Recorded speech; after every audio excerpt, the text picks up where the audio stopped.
دو چیزیں مہدی کو بڑی عزیز ہیں، ایک اس کی خوشی کا باعث ہے، ایک اس کے رونے کا باعث ہے۔ جو چیز تمہارے زمانے کے امام کو خوش کرتی ہے وہ علی کی ولایت ہے۔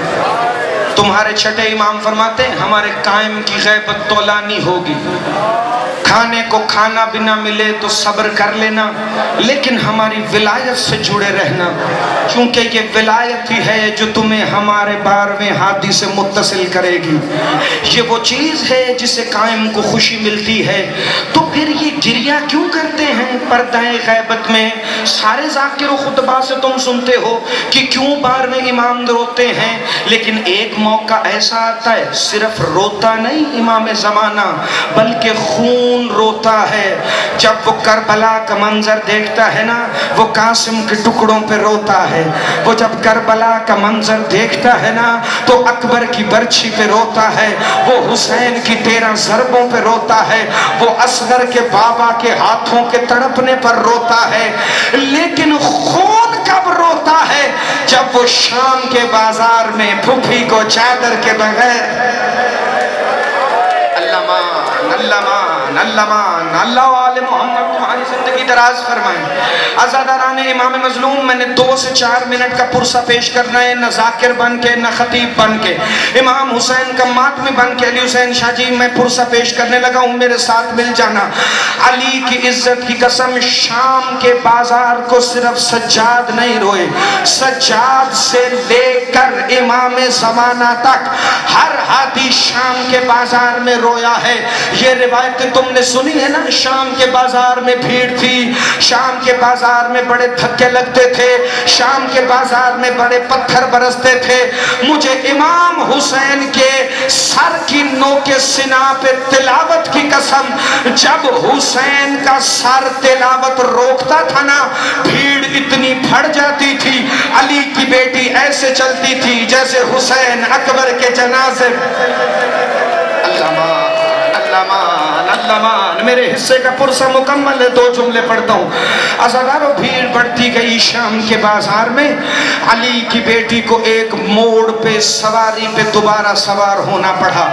مجھے نہیں پتا کوئی بندھے ہوئے ہاتھوں سے سوار کیسے ہوتا ہے، کوئی بندھے ہوئے ہاتھوں سے اترتا کیسے ہے، لیکن جتنی دفعہ اونٹ سے گری ہے نا علی کی بیٹی، رو کے کہتی ہے ہائے عباس تو نے زین کیسے چھوڑی ہوگی، ہائے میرا غازی تو بازوؤں کے بغیر گھوڑے کی زین سے گرا کیسے ہوگا۔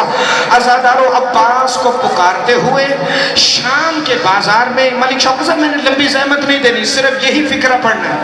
علی کی بیٹی چلی، ایک عورت ہے شام کے بازار میں، اس کا نام حمیدہ ہے، اس کی 3.5 سال کی بیٹی ہے۔ اس نے ایک دفعہ علی کی بیٹی کو اسیر ہو کے آتے ہوئے دیکھا، اونٹ کے ساتھ بندھے ہوئے ہاتھوں سے 4 سال کی معصومہ کو چلتے ہوئے دیکھا۔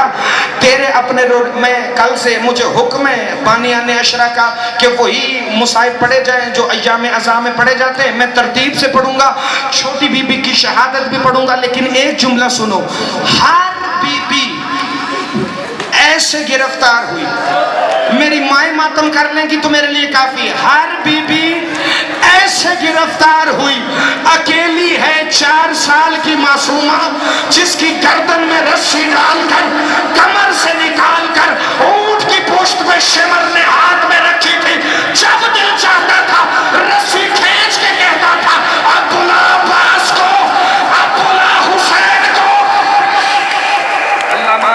اللہ مان اجرکم اللہ۔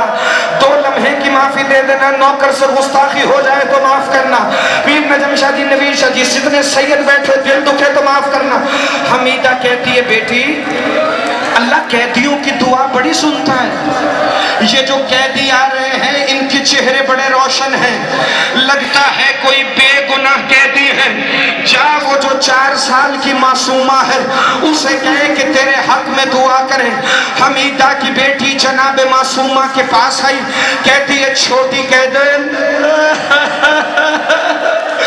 علی کی عزت کی قسم چھوٹی قیدن کا لفظ آیا، غازی کے سر کو دیکھ کے کہتی ہے چھوٹی قیدن، غازی دیکھ تیری شہزادی کے